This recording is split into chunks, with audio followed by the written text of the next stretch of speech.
ആപ്കി അദാലത്തിൽ ഗസലിന്റെ രാജാവ് ഗുലാം അലിയുടെ മേലുള്ള കുറ്റാരോപണം ഇദ്ദേഹം കാലത്തിനനുസരിച്ച് മാറുന്നില്ല എന്നുള്ളതാണ്. ഗുലാം അലി സാർ, താങ്കളോട് പഴയ കാര്യങ്ങളെക്കുറിച്ച് ഓർമ്മപ്പെടുത്തുകയാണെങ്കിൽ 1960 താങ്കൾ ആദ്യമായി ലാഹോർ റേഡിയോയിലാണ് പാട്ട് പാടിയത്. ഇൻഷാ അല്ലാ. അതായത് ഞാൻ പാട്ട് മൂലം പറയാം. അതായത് ഞാൻ പാടി ഉത്തരം പറഞ്ഞോളാം ഇതിനൊക്കെ. കാരണം ചോദ്യത്തിന് ഉത്തരമായിട്ട് പാട്ട് പാടിയേ അതിനുത്തരം നൽകൂ. എൻ്റെ ഉത്തരം എന്ന് പറയുമ്പോൾ എൻ്റെ ഉത്തരം പാട്ടിൻ്റെ ഒപ്പമായി ചേർന്ന് വരത്തുള്ളൂ. ഞാൻ ജഡ്ജിയോട് അതിന് അനുവാദം ചോദിക്കാം. അദ്ദേഹം പാട്ട് പാടി എല്ലാത്തിനും ഉത്തരം തരാമെന്നാണ് പറയുന്നത്. എനിക്ക് മനസ്സിലാക്കാൻ പറ്റുന്നുണ്ട്. ഞാൻ അനുവാദം തരുന്നു. താങ്കൾ മാത്രം പാട്ടുപാടി ഉത്തരം നൽകുമോ, അതോ താങ്കളുടെ ഹാർമോണിയം, തബല ഈ ഗ്രൂപ്പും വേണോ? അതായത് നിങ്ങൾ പറഞ്ഞതുപോലെ ഒരുപാട് പേരെ വിളിച്ചില്ലെങ്കിലും എന്റെ ഹാർമോണിയം പെട്ടി ഒന്ന് തന്നാൽ മതി. കാരണം കോർട്ടിനകത്ത് സാധാരണ ഹാർമോണിയം ഒന്നും അലൗഡ് അല്ലല്ലോ, അതുകൊണ്ട് പറഞ്ഞതാ. അതായത് കോടതിയിൽ ഇൻസ്ട്രുമെന്റ് എടുത്തുകൊണ്ട് വന്ന് ചോദ്യങ്ങൾക്കെല്ലാം ഉത്തരം നൽകുന്ന ആദ്യത്തെ വ്യക്തി താങ്കളായിരിക്കും.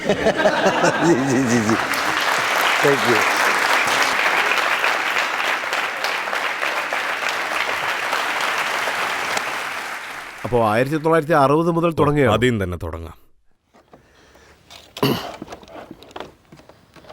ഹാർമോണിയവും 60 വാങ്ങിച്ചതാണെന്ന് തോന്നുന്നു.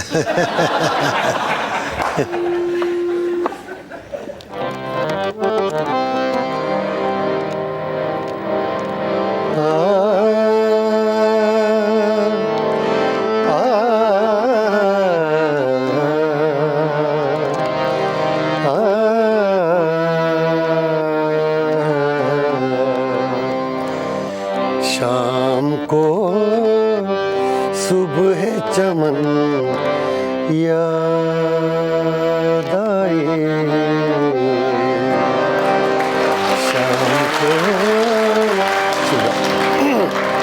शाम को सुबह चमन याद आए, किसकी खुशबू बदन याद आए, शाम को सुबह चमन याद आए. ഇതിൽ വരുന്ന വരിയൊക്കെ ഒന്ന് ശ്രദ്ധിച്ചാൽ, चांद जब दूर उफ़क़ में डूबा,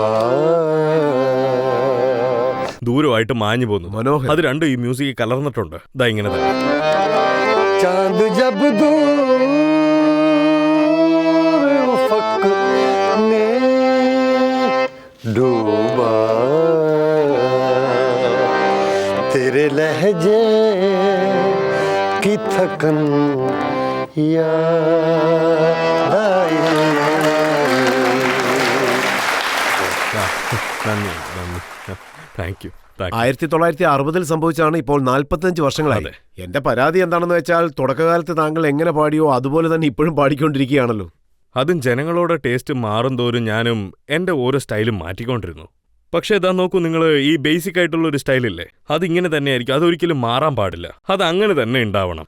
അതായത് ആ തീം നിങ്ങൾ പറയുവാണെങ്കിൽ അതിൻ്റെ ഒരു ബേസിക് ഫൗണ്ടേഷൻ അത് ഞാൻ മാറ്റാണ്ട് പോയിക്കൊണ്ടിരിക്കും. ഡിസൈൻ മാത്രം ഇങ്ങനെ ഉണ്ടാവും. താങ്കളുടെ ബേസിക് മാറിയിട്ടില്ല. പറഞ്ഞോ. പക്ഷേ ഇതിനു മുൻപ് താങ്കൾ 15 രൂപയ്ക്കാണ് പാടിയത്. ഇപ്പോൾ 15 ലക്ഷം രൂപ പോലും കുറവാണെന്ന് തോന്നുന്നു. അത് സത്യമാ, ശരിയാ പറഞ്ഞത്. അതായത് നിങ്ങൾ നോക്കുവാണെങ്കിൽ ഈ തുക ഇപ്പൊ കുറഞ്ഞിട്ടുള്ള പോലെയുള്ള. ലാഹോർ റേഡിയോ സ്റ്റേഷനിൽ താങ്കൾക്ക് 15 രൂപ ശമ്പളം കിട്ടിയപ്പോൾ താങ്കളുടെ ഫീലിംഗ് എന്താ? ഒരുപാട്. ഇപ്പോ കിട്ടുന്ന ഈ 15 ലക്ഷത്തിനേക്കാൾ അപ്പൊ കിട്ടിയ 15 രൂപ ഒരുപാട് സന്തോഷം നൽകി. താങ്കളുടെ പേരൻസ്, താങ്കളുടെ അച്ഛനും അമ്മയും താങ്കൾക്ക് ഗുലാം അലി എന്ന് പേര് വെച്ചു. വലിയ ഗുലാം അലിയായി വരുമെന്ന് കരുതിയാണോ അങ്ങനെ? അതെ, സത്യവാ. അവർ തന്റെ മകൻ ശാസ്ത്രീയ സംഗീതവും ക്ലാസിക്കലൊക്കെ പഠിക്കണമെന്ന് ആഗ്രഹിച്ചു.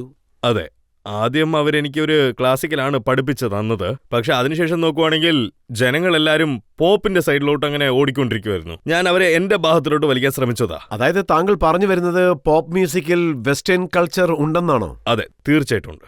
വെസ്റ്റേൺ കൾച്ചറിന്റെ എഫക്ട് തീർച്ചയായിട്ടും ഉണ്ട്. പക്ഷെ അവർ വായിക്കുന്ന ഇൻസ്ട്രുമെന്റ്സ് ഒന്നും നമ്മുടെ പാട്ടിലോട്ട് അത് അങ്ങോട്ട് എഫക്റ്റ് ആയിട്ട് വരില്ല. ശബ്ദം കുറച്ച് കൂടുതലാണ്. ശബ്ദം കൂടുതലാണ്, പക്ഷെ മറ്റുള്ള പ്രകാരം എല്ലാം ഓക്കെയാണ്. ഇപ്പോഴൊക്കെ പാട്ടുകാർ സ്റ്റേജിലേക്ക് വരികയാണെങ്കിൽ ശരിക്കും പറഞ്ഞോ. ആക്ഷൻ ആയിരിക്കും. അതായത് ആ സ്റ്റേജ് മുഴുവൻ അവർ അങ്ങോട്ടും ഇങ്ങോട്ടും ചാടും. അതായത് നോക്കുവാണെങ്കിൽ ഇക്കാലത്ത് എല്ലാ ജനങ്ങൾക്കും ഒരുപാട് ധൃതിയാണ്.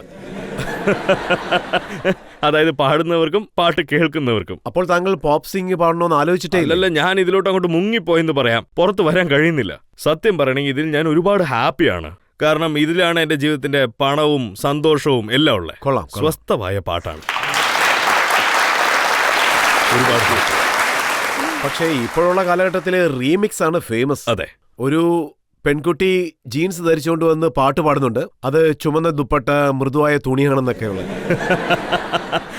അതായത് 2 മാസത്തിന് മുൻപ് ബോംബെയിൽ ഞങ്ങൾ രണ്ടുപേരും ഒരു സ്ഥലത്ത് ഇരിക്കുമായിരുന്നു. അതായത് ആരാന്ന് വെച്ചാല് ആശാ ഭോസ്ലെയും പിന്നെ ഞാനും. എന്റെ കൂടെ എന്റെ ഫാമിലി ഉണ്ടായിരുന്നു. അപ്പൊ അവരെന്താ പറഞ്ഞതെന്ന് വെച്ചാല് കുറച്ച് ദിവസം മുമ്പ് നിങ്ങളുടെ റീമിക്സ് പാട്ട് കേട്ടു. അപ്പൊ ഞാൻ ഏതാന്ന് ചോദിച്ചു. അപ്പൊ അവര് പറഞ്ഞത് എന്റെ ചുമന്ന ദുപ്പട്ട വിട്ടുവിട്, എന്റെ ലോഗോ ഇല്ല, അവിടെ ചുമന്ന ദുപ്പട്ട ഇല്ല. അതായത് ദുപ്പട്ട ഇല്ലാണ്ട് ദുപ്പട്ടയുടെ പാട്ട്. എന്ത് ചെയ്യാനാ, റീമിക്സ് ഇങ്ങനെയൊക്കെ അല്ലേ ഉണ്ടാവുള്ളൂ.